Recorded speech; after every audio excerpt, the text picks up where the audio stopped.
child.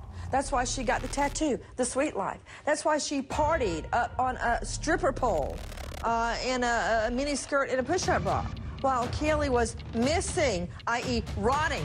Her child was rotting. All right? You think I could put my head down on a pillow knowing 15 houses away from where I slept every night? My child was laying in a swampy water muck? No. So sure, live it up, Casey Anthony. Go ahead. Hello? Yes. Can you tell me what's going on a little bit? My daughter's been missing for the last 31 days. This is the 911 call that should have ended all debate. Casey Anthony waited 31 days before reporting her 2-year-old daughter Caylee missing.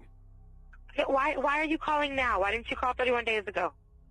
I've been looking for her and have gone through other resources to try to find her.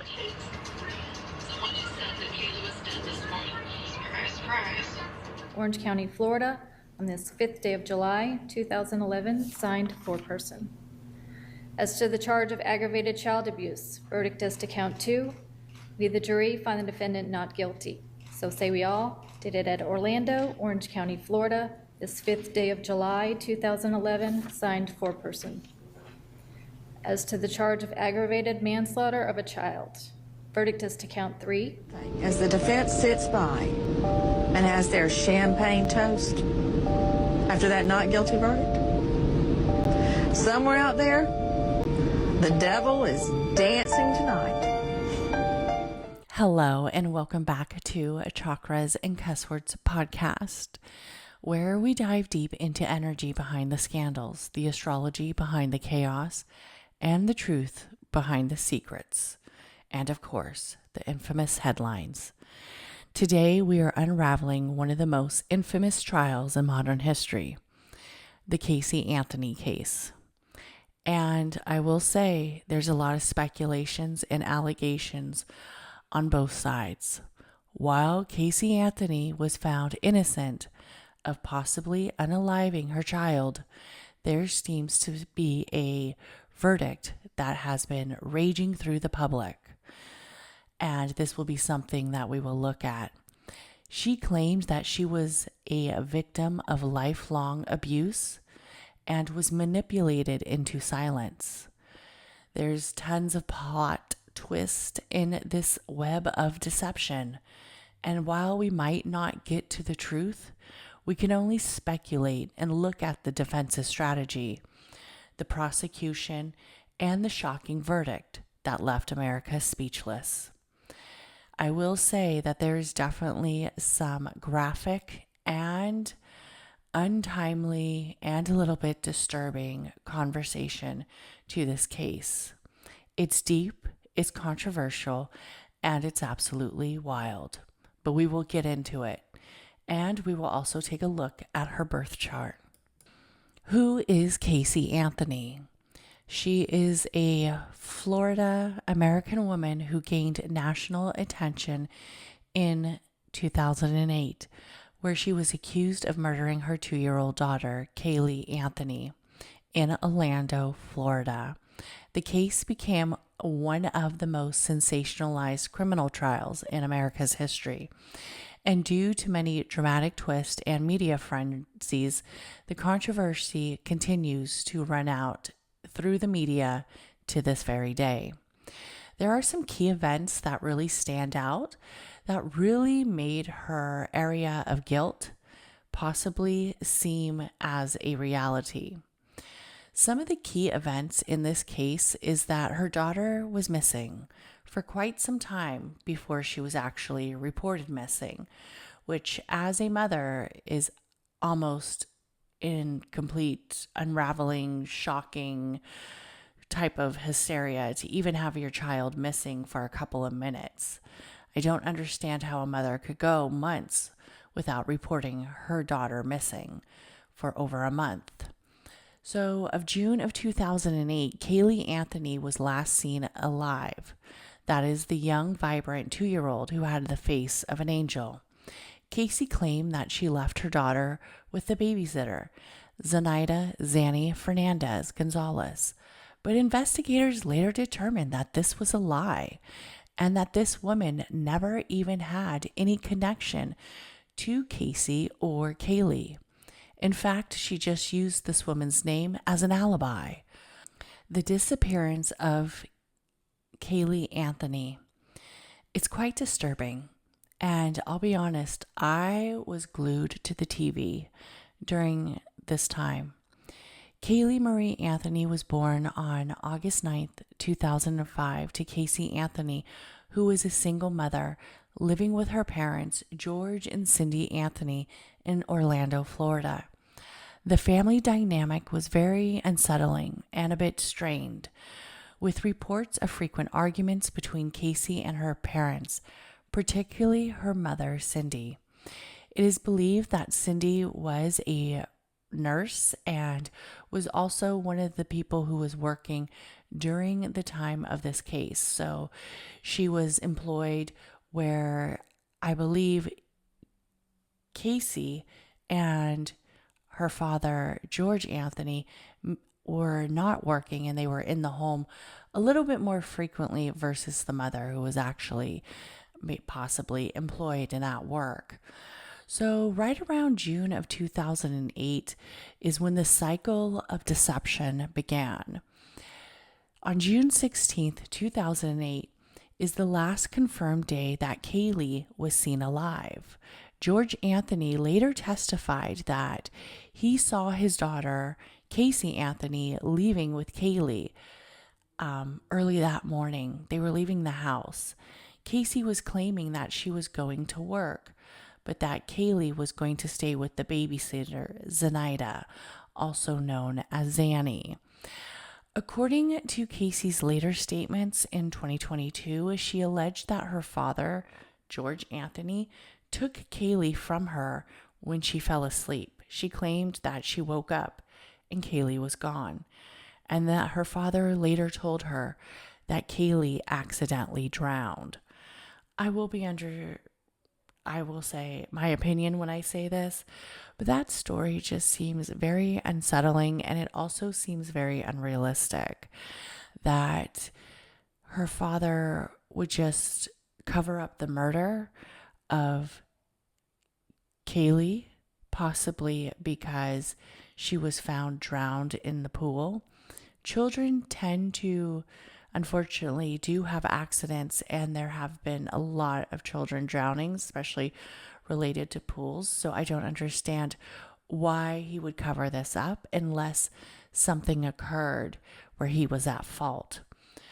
But there was a lot of speculation around Casey Anthony during the following days of Casey Anthony's whereabouts, and also after Caylee was reported missing or seen to possibly be missing.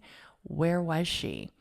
So on June 17th and June 20th of 2008, the neighbors saw Casey borrowing a shovel from a friend, but had no clear reason why it was given. Like, she wasn't like, I'm potting something. Also, Casey was seen in public partying, like going to multiple clubs, having a good old time, and just really resembling like she had no care in the world, which is quite peculiar for a woman whose child is missing or possibly could be deceased. She even got a tattoo that read Bella Vista, Beautiful Life. She stayed at her boyfriend's house, Tony Lazzaro's apartment, and she showed no signs of distress. There's even speculations that Tony even asked her, where was her daughter during this time? And she brushed it off that she was with the nanny. On July 2008, Casey's lies and story began to unravel. Caylee was then reported missing. July 13th and 15th of 2008, Cindy and George received notice that Casey's car had been impounded. I'm not really sure if they were the ones who retrieved this car, because it does sound like Casey did not have her shit together at all, and that her parents were basically funding her lifestyle. It is now believed that Casey Anthony actually was not going to work, and that she lost her job and was lying that she was working, but in fact, she was just hanging out with friends or with her boyfriend. When George retrieved the car, he and Cindy noticed a very foul odor, and they described this odor as decomposing flesh. And I will say, if you've ever been around an animal that's decomposing, or even have seen a real body that's in decomposition, there is a odor to it, and it's very distinctive. And Cindy is a nurse, and I believe George was a retired public service worker, possibly a police officer. Cindy confronted Casey, demanding to know where is Caylee, her granddaughter. On July 15th of 2008, Cindy Anthony made a horrific 911 call and reported Caylee missing. It smells like there is a dead body in the damn car. Casey initially told law enforcement that Caylee had been kidnapped from her nanny, Zenaida. And what's also interesting was the name that they used of this woman. She was a real life woman, I believe, in an apartment complex where some of Casey's friends lived. And they literally just used her as an alibi. They said that she was searching for her. Casey was searching for her daughter Caylee on her own. She didn't think to go to police because she was warned that Caylee might be harmed if she did. So literally a month from when she went missing is when she is reported. On July 16th, Casey was under arrest for child neglect and lying to the police after investigators found inconsistencies in her story. The woman Casey named the babysitter, Zenaida Gonzalez, was found to have no connection with Caylee or with Casey. On August to September of 2008, a massive search was launched for Caylee, where volunteers scored up and down Orlando and beyond.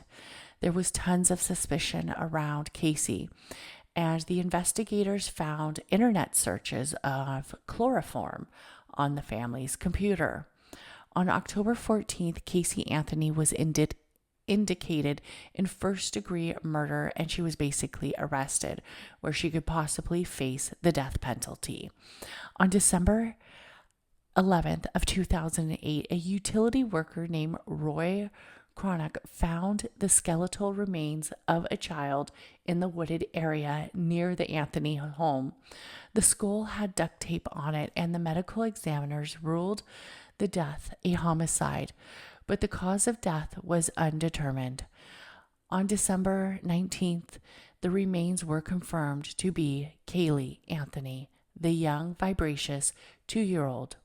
Her cause of her untimely passing was still unknown, but it was highly suspicious that her mother had something to do with it. The investigation and evidence against Casey continued to pile up. There were several key pieces of evidence that emerged during this investigation. The chloroform evidence, the internet searches for how long to make chloroform were found in the family's computer.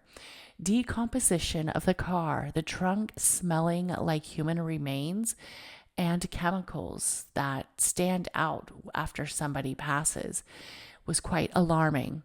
The strand of Caylee's hair showed post-mortem banding, which could only take place if the body had actually passed away. The lying to the police, the lying to her family, the false stories, the false fake babysitter, and misleading information about her employer all seemed to kind of stack up against her. The trial then began shortly. While this was all taking place, there was so much scrutiny on Casey Anthony. And even the identity of Caylee Anthony's father has never been officially confirmed.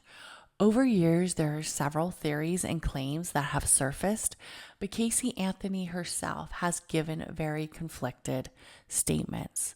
I honestly think she has no real consciousness of reality. There's possible theories that Caylee's father could be a supposed deceased man. Casey once claimed that Caylee's father was a man who died in a car accident before Caylee was born. However, there are no official records that have confirmed this, and Casey never provided his name. There was also speculation that Jesse Grund, her ex-fiance, was engaged to Casey and possibly was the father because their engagement took place at the time that she was pregnant. He believed he might be the father, but a DNA test ruled him out. He later claimed that Casey was very manipulative, and she lied to him quite frequently about his possible daughter's paternity, leading him to believe that he possibly could be the father. But he also said that she lied about Caylee's paternity overall. There's a possibility that Caylee's father could have been a product from a one-night stand. Casey may have had a brief relationship with an unnamed man and was unaware she was pregnant, but there is no proof of this. There's also claims of possible abuse and assault. Could possibly Caylee be a family member's child from abuse? There were rumors that Casey hid and was being assaulted. Caylee's conception could have been a result of some type of traumatic incident. However, she never publicly confirmed this, and there is no evidence to support this. The father of Caylee Anthony remains unknown as the Casey Anthony story continues to unravel. What's also interesting is when we look at the trial and the speculation of everything that occurred, it does seem that there was definitely some cover up and a lot of lying. So what we do know is that something did occur. There was definitely lies being told, and it is unclear if the family had anything to do with it. While this is what Casey Anthony speculated and also made as her, I guess you could say, defense case, the prosecutors still believe that Casey Anthony is the sole person responsible for Caylee's untimely passing. The prosecution's case argued that Casey intentionally killed Caylee using chloroform and duct tape, likely so she could live a life of freedom, party, and be with her boyfriend unconditionally, untie down, and live a life of area where she was a carefree single woman without a child. The defense's case was ran by Jose Barrias, who claimed that Caylee had accidentally drowned in the family pool. Casey panicked because her father's alleged abuse. He claimed that George Anthony was covering up the passing, possibly because there might have been some other abuse, possibly. But during this time, there was no confirmed claims, and there was no concrete evidence that really supported this. But on July 5th of 2011, the jury found Casey Anthony not guilty. And this literally shocked the nation. The public's reaction was outrageous. People were crying. They couldn't believe that she got away with this. The verdict outraged the public, many believing that Casey had gotten away with murder. Casey gave limited interviews but continued to insist that she did not kill her daughter. In 2022, she participated in a Peacock documentary claiming that her father was the one who was responsible for Caylee's death. There's tons of unanswered questions and theories. Was there actually an accidental overdose? Was there a drowning cover-up? What was George Anthony's true role? Where did the Casey Anthony go? Because after this case transpired, it was like she went into hiding. In 2011 and 2013, immediately after the case, she went into some type of seclusion. She later stated that during the release of jail of July 17th of 2011, Caylee went into hiding. She reportedly had so much private scrutiny around her that they secluded her and kind of made her unknown to the public. She attempted to have a very low profile life because she believed that she was not guilty. In 2013, Caylee yearned for some type of normalcy. She moved back to West Palm Beach, Florida, where she reported living with Patrick McKenna, who was a private investigator who worked on her defense team. She started a photography business, but was quickly shunned and shut out by the public. Once the public found out that she was living close to them, the outrage continued to cry. Over the years, she occasionally was spotted at bars or concerts. But in all honesty, her presence in the public's eye never really had, I guess you could say, a good notion. The public could not stand her, and they felt that she was guilty. In 2020, around 2022, is when we started to see a little bit more from Caylee Anthony. In 2020, she attempted to start a private investigation firm, claiming that she wanted to help people who were wrongfully accused like her. In the 2020-22, she participated in the documentary that was hosted by Peacock, Where the Truth Lies, where she accused her father of George Anthony for being responsible for Caylee's death. Why is Caylee Anthony now becoming so much in the public eye? So this is one of the reasons why I decided to talk about her case, is because I have seen that she has resurfaced onto TikTok.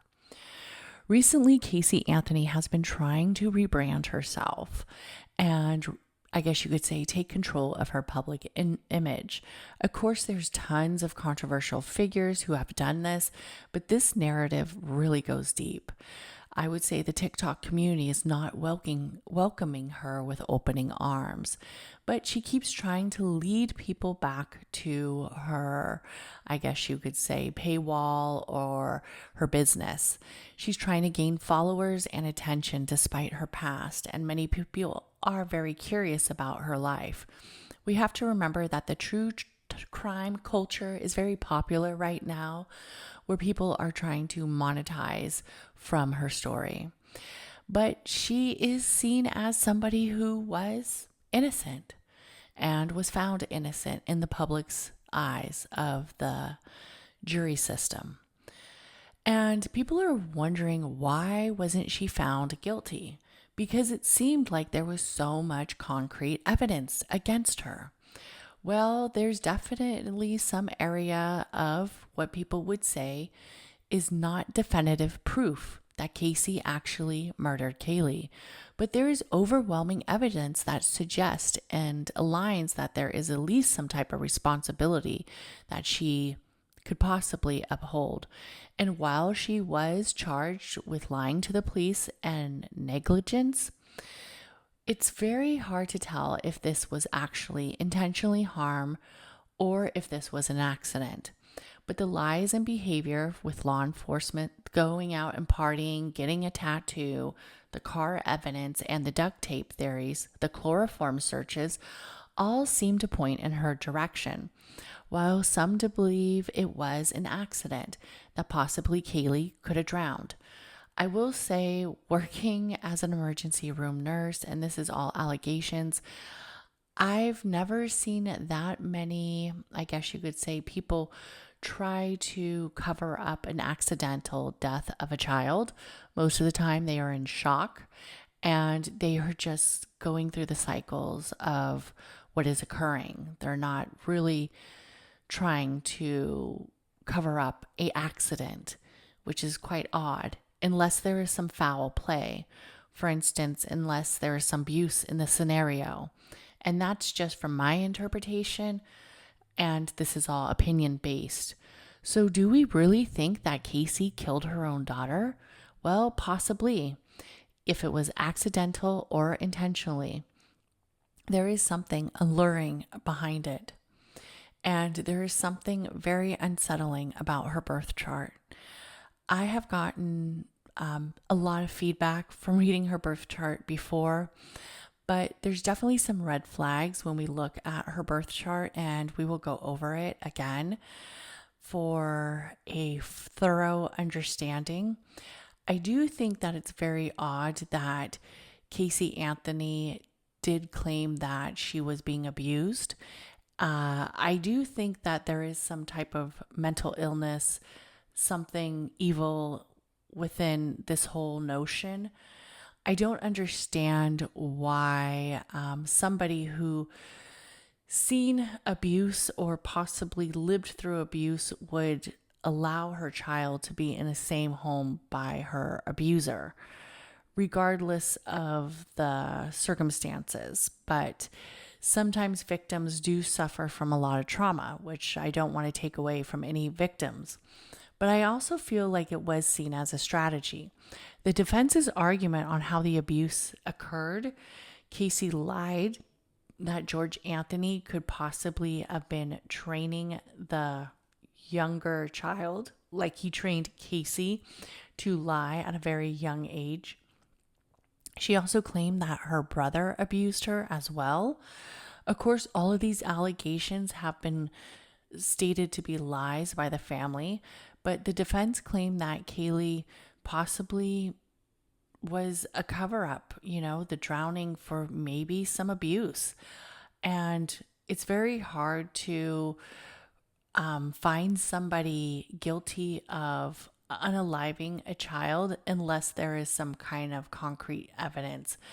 But the behavior does stand out, that her behavior is very odd. And could there have been some abuse? Possibly. The jury wasn't convinced that she was innocent, but they also weren't convinced beyond reasonable doubt that she committed the crime. So the lack of physical evidence worked in Casey's favor, unfortunately, leading her to be acquitted of the charges. However, she was convicted of 4 counts of lying to enforcement. And some people really believe that there was some trauma and struggle in that house. And I do think that house did have a bunch of secrets and lies. People usually don't come out, I guess you could say, unaliving their child if there isn't some type of trauma, some type of really dark energy around them. And she claimed that her father and also her brother were abusing her starting at the age of 8. But like I said, all these claims have never been proven and have been denied. Let's take a look at her birth chart. So Casey Anthony's birth chart is particularly interesting for a few reasons. One of the things that first stood out to me, and I will say that as somebody who has a lot of energy around one element, sometimes there can be a conflicting, I guess you could say, type of energy. And I noticed that right away with her. So Casey Anthony was born March 19th, 1986 in Warren, Ohio. And she has a life path of 1. And I believe she is the Chinese astrology of a fire tiger. Also, when I first pulled up her birth chart, there was a couple things that really stood out to me. And that was her planetary alignment. The sun in Pisces at 28 degrees. And for those who know, the sun in Pisces is really that area of mystical depth and that energy of being a little bit, I guess you could say, moody or emotional and somewhat conflicted. She also has a bit of a temperament. The Pisces kind of hide this quite well, but there is kind of like this underlying factor about a sun in Pisces that almost has a little bit of a switch. Also, she had a moon in Cancer in 7 degrees, and that was in the 4th house, along with the sun in Pisces being right around the 1st house. It is believed that if this is the correct time of her birth, she's a double Pisces, and her ascendant is on Pisces at 19 degrees.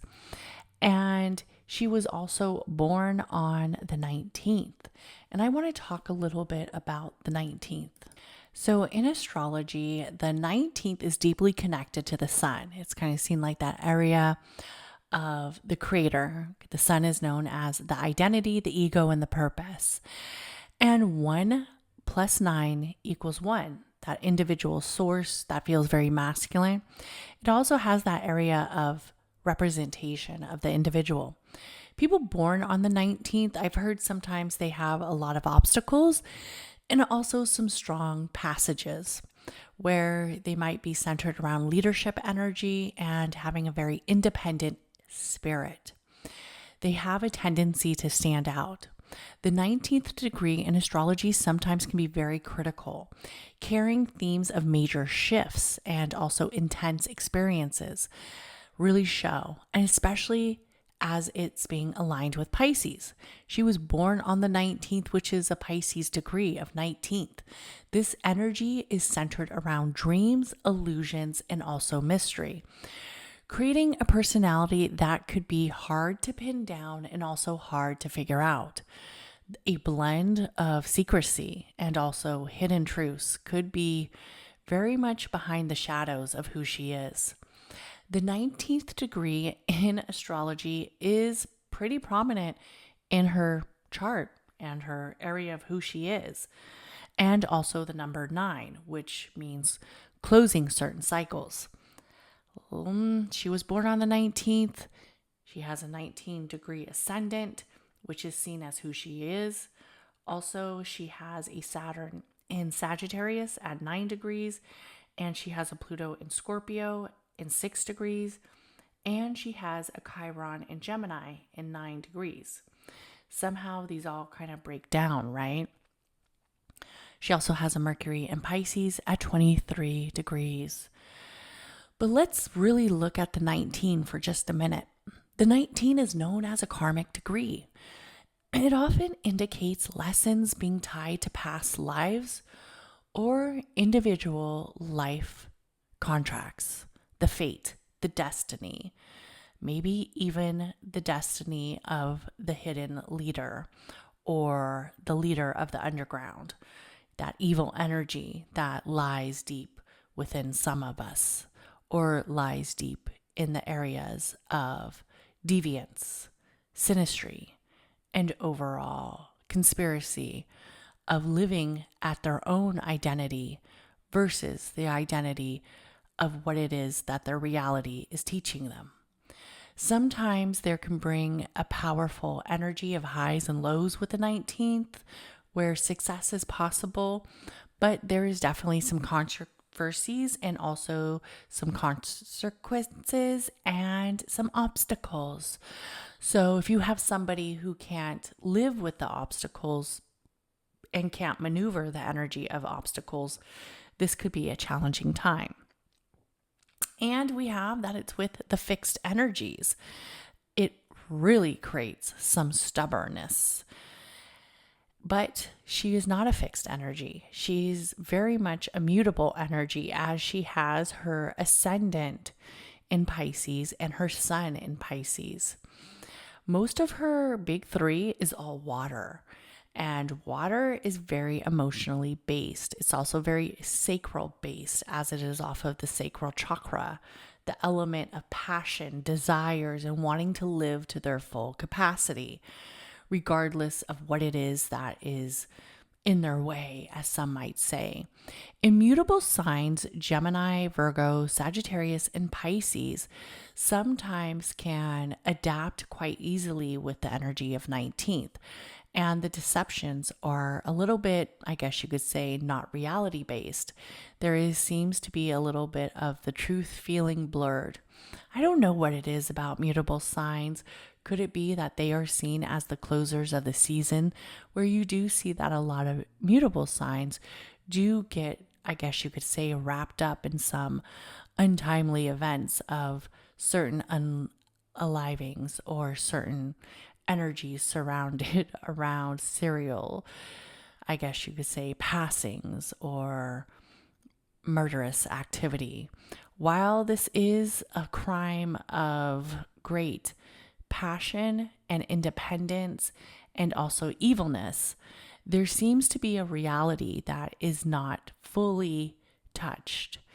While with some perpetrators and I guess you could say suspects, they usually sometimes confess of what they done. But in her case, she continued to create this blurred energy of secrets and truths and hidden realities that really stood out.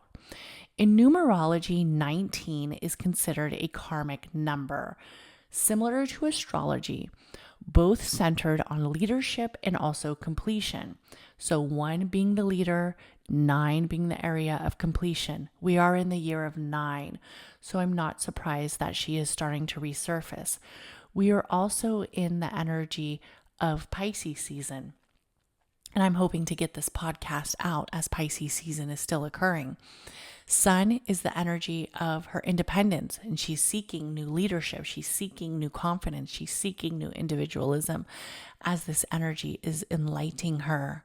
She feels destined to talk. 9 is centered around karma, ending, and transformation. 9 being around Mars lets me know that she can be very aggressive and overly assertive, very much centered around her own notions of independence. While 9 sometimes represents the spiritual wisdom, it also represents closing chapters and using that energy for soul growth on a personal level. And what her personal energy might have suggested may have been very unsettling. 19 also has the energy of rising of the phoenix. It suggests that someone goes through a major transformation in their life, often experiencing both extremes and successes and even downfalls. Will she be able to succeed after this? Personally, I think her staying away from public would be the biggest successor for herself, but she is the one who has to live in her own reality, her own consciousness. People with a strong 19 energy often have the natural ability to lead, but unfortunately they do have the area of betrayal and scandal behind them. There is a mission to break old cycles. Possibly she thought she was breaking an old cycle. It is quite unclear what was going through her mind. But I definitely think that she had some type of energy around the untimely passing of her daughter. A pattern of self-sabotage is usually there with the area of 19. I don't know if she will ever confess truly to what has occurred, but there is a representation that this is holding her down, and she is taking that energy of trying to reclaim some type of purposeness.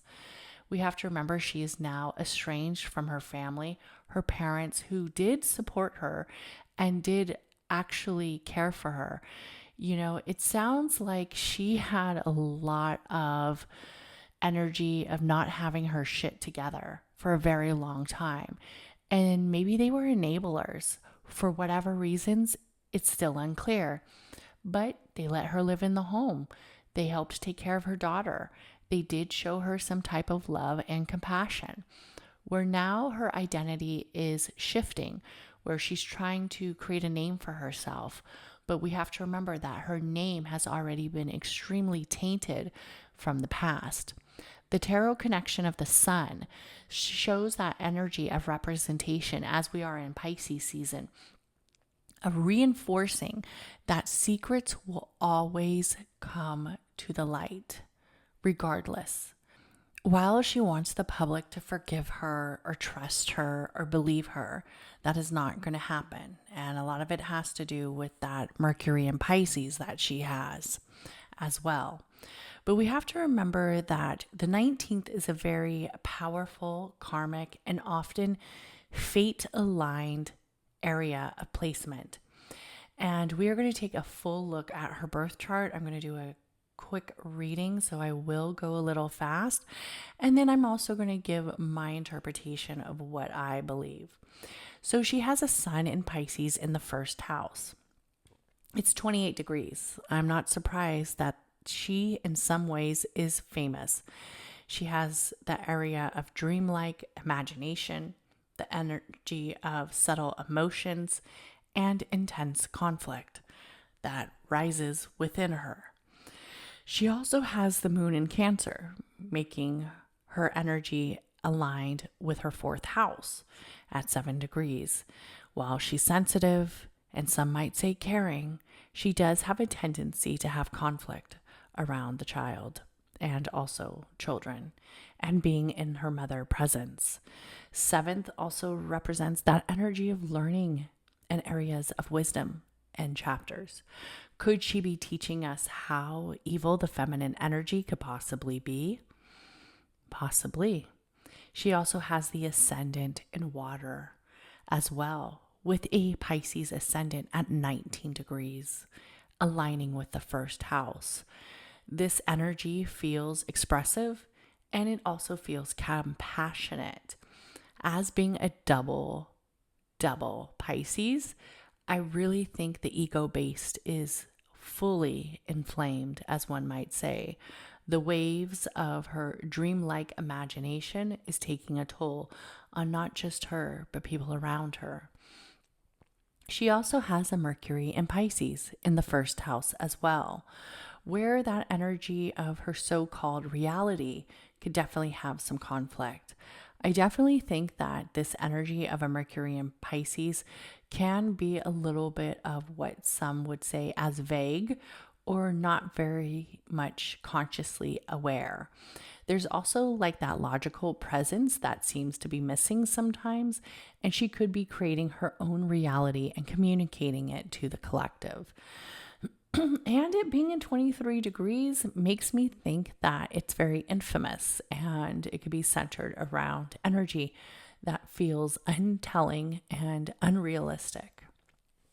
She has a Jupiter in Pisces as well at 6 degrees in the 12th house, right around before she hits the ascendant.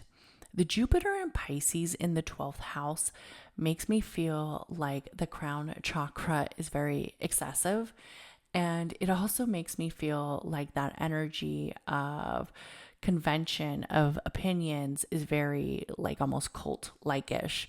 Like she wants a following. She wants people to believe her. She wants her charisma and her charm to take place. But with everything that has occurred, people will not. She often escapes, and I do believe that there could be some areas of drug use that may have been going in and out of her life. She definitely maybe might be drinking or drowning her sorrows, as one might say, her reality. She definitely escapes.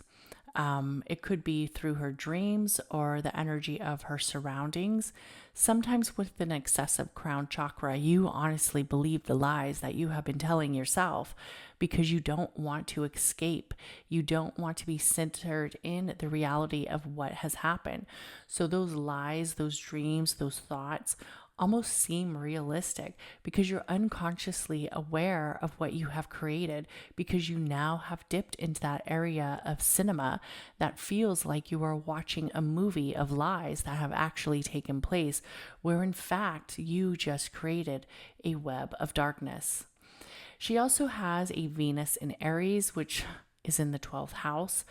And the Venus in Aries at 12 degrees is in the 1st house, right along the energy of the Pisces ascendant. But this energy feels very centered around immediate, I guess you could say, immediate satisfaction of self in the relationship and also with areas of identity.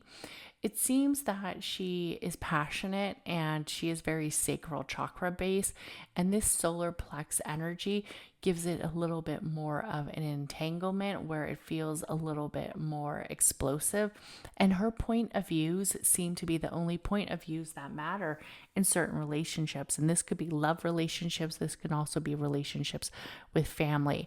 But it occurring in the 1st house let me know that she really thinks that she is the one who is always right. It's centered around her identity. The bars in Sagittarius in the 25 degrees, and it is in the 10th house, lets me know that she is spontaneous and she is very centered off of her reputation. The fact that this reputation continues to lure and have a lot of conflict, she really does want to do a shift. She really does want to show who she is, and she wants to perceive herself as being selfish. But in all honesty, she's very selfish, because this new area of philosophy and travel and energy of becoming more centered around doing creative processes is basically to feed the ego. She wants to have people see her as somebody who can help them if possibly they were convicted of a crime that they did not do. And she's hoping to gain some type of notoriety. She's hoping to gain some type of influence. And she is a high manifester. She has the potential of manifesting quite well. What it is that she is manifesting, well, that's only for her to decide. The Uranus in Sagittarius at 22 degrees, along with the Saturn in Sagittarius at 22 degrees in the 9th house, and also the Uranus in Sagittarius in the 9th house, lets me know that she is a little bit constricted in that energy of purpose, and she has a lot of reckless behavior. Sagittariuses are seen as naive. They can also be seen as very rebellious, a little bit brave and unconventional, where this energy could be spewing right back at her, creating where she does do things that she doesn't really think about. The Saturn in Sagittarius in the 9th house lets me know that she is confined. She is confined. Her areas of expansion will always remain limited. And a lot of this has to do with the karmic energy of the past. The Neptune in Capricorn. Oh man, the Neptune in Capricorn in the 10th house. And if you have this area, I don't want you to feel bad, but the Neptune in Capricorn is actually a very beautiful alignment. But the reason why for her it feels so tragic is because of the fact of everything that has happened to her and everything that she has been accused of and everything that she has done. It makes me feel like she's very naive in this energy of possibly becoming a private investigator and having a successful firm. I don't know who would want to get legal advice from her. I don't know who would want help from her, but maybe some people do follow her and do believe her. And if they do, that is, up to them. Everybody has the right to believe what they want. But she definitely has that area where she possibly could be a little bit more reflective of her art versus the area of strategy. The fact that she's using this energy of what has occurred and trying to monetize off of it, saying that she's trying to help the public, I still feel like it's centered around her own goals of ego and not necessarily of having a full purpose. Like, let's say, for instance, her versus the Menendez brothers. Did I say it right? Menendez. I can never say their name. That energy, they definitely were victims. I'm not sure about her. The Chiron in Gemini, which is interesting though, and the Pluto in Scorpio. The Pluto in Scorpio in the 8th house lets me think that there possibly could have been some areas where she can manipulate. Also, she does use her sexuality as a weapon in some areas. She does have some controversy around her area of sexuality, and she loves to get her way, and she loves to have that encounter where she's very independent in her actions and she rules that surface. She may also become very fascinated in certain rituals and areas of the esoteric or the occult studies, but really she is centered around regenerating that ego back to herself. for her own personal power. And Pluto and Scorpio in the 8th house, to me, I definitely see an emphasis of secrets and also an energy where maybe she's trying to receive individuals' wealth from others. And that's kind of how the correlation unfolds. But I do think that there possibly could have been some abuse in the home, especially with the Chiron in Gemini in the 3rd house, the house that does have that representation of siblings and also the representation of family and the representation of social networks and social people and communication. She definitely had a difficult time communicating earlier. And I do feel like the 9 degrees might have shown some area of chapters being closed. And I do think she did have some childhood trauma. I don't know if it was at the extent at what occurred.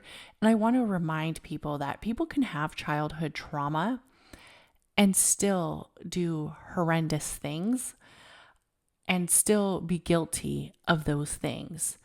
So the fact that she had possibly childhood trauma that led on to her adult life does not make her innocent.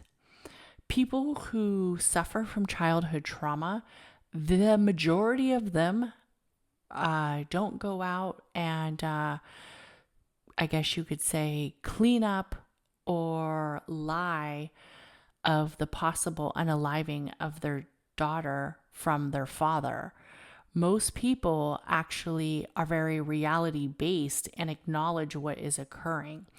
So even if she did have childhood trauma that was inflicted by the father or by the brother, there still is a high possibility that she is guilty of this crime because she knew what she was doing and her sole purpose was based off of freedom and individuality versus protection of that child.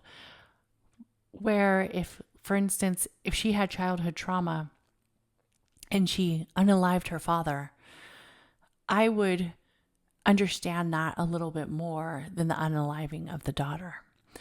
The Sun in square in Mars is very controversial, and this aspect has a great physical, argumentative piece behind her.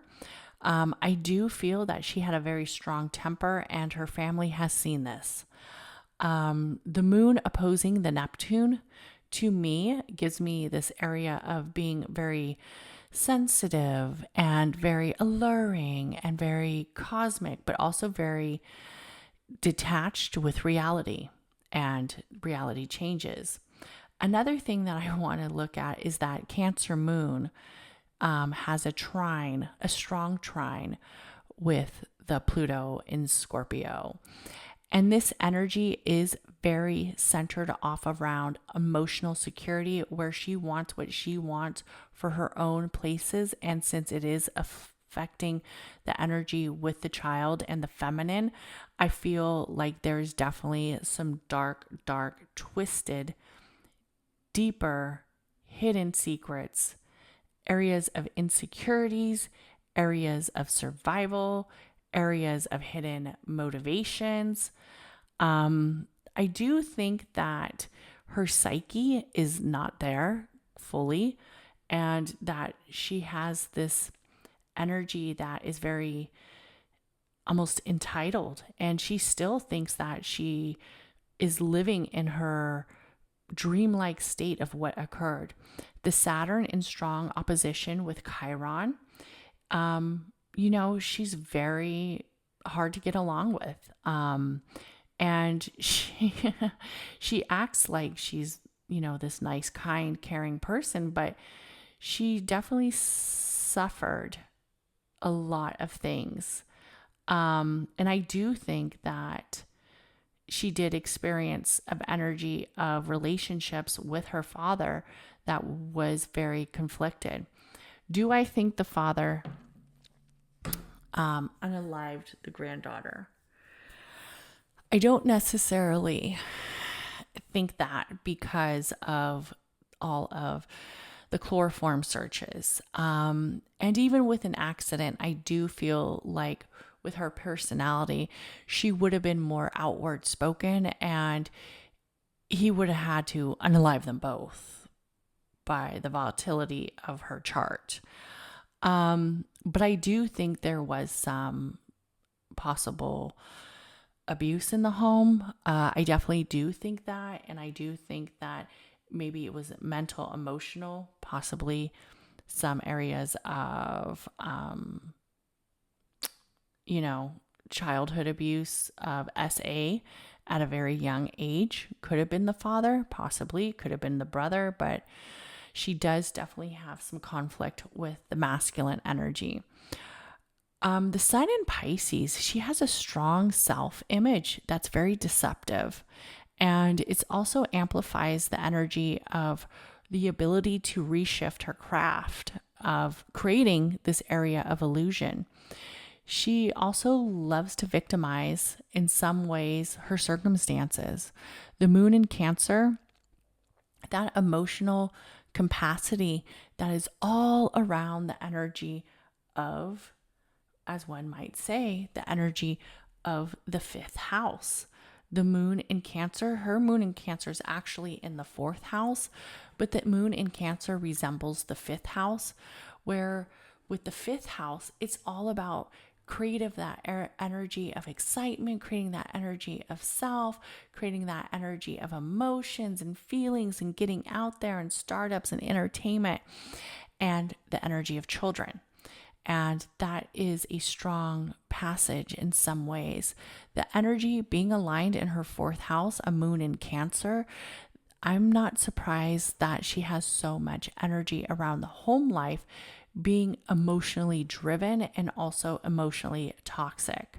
There's definitely a vulnerability about her. And I do think she did suffer some things, but whatever she suffered, it still did not give her the right to possibly cover up or unalive her daughter's untimely passing. The ascendant rising is a energy that can be centered around illusions and also being highly adaptable to playing the victim. And that energy is very, very much centered around movement, of creating new notions and being seen as somebody who is centered around new movements. The Mars in Sagittarius really does stand out to me in 25 degrees. It being in the 10th house, actions, aggressive, conflict. She wants her public reputation back. And this scandal is showing all through the public. I mean, I'm not surprised that there is energies around her anger, energies around could she have done this, the reckless partying, making rash decisions, struggling with commitment and responsibilities of being a parent, definitely is being shown in the energy of the Mars in Sagittarius in the 10th house. Also the Saturn in Sagittarius in the 9th house, avoiding responsibilities and avoiding the energy of truth. Also the Uranus in Sagittarius in the 9th house, avoiding responsibilities of motherhood, of being home with the daughter, and also the red flags of the Pluto in Scorpio in the 8th house, deep secrets, power struggles, using sexuality to benefit, also hidden truths coming to light, manipulation with the legal situation, and the power struggles involving love and morality. I definitely do think that she could possibly have been hurting her daughter as well. And could have painted with the father. Maybe she learned from a cycle of abuse. We have to remember that sometimes women are abusers too. So there's definitely a lot of information in her chart. The Uranus in Sagittarius in the 9th house shows the public scandal, how the public sees her. The area of reputation continue to linger on for decades. So this is definitely very challenging to work through the pieces, what you think. I definitely think that she had something to do with it. I definitely think that there was abuse in the home. Unfortunately, the abuse, I don't think the father had something to do with it. I think if the father, George Anthony did have something to do with it, it would have been more clean, and it would have been more. It wouldn't been like this. It would have been a drowning, accidental drowning 911 call.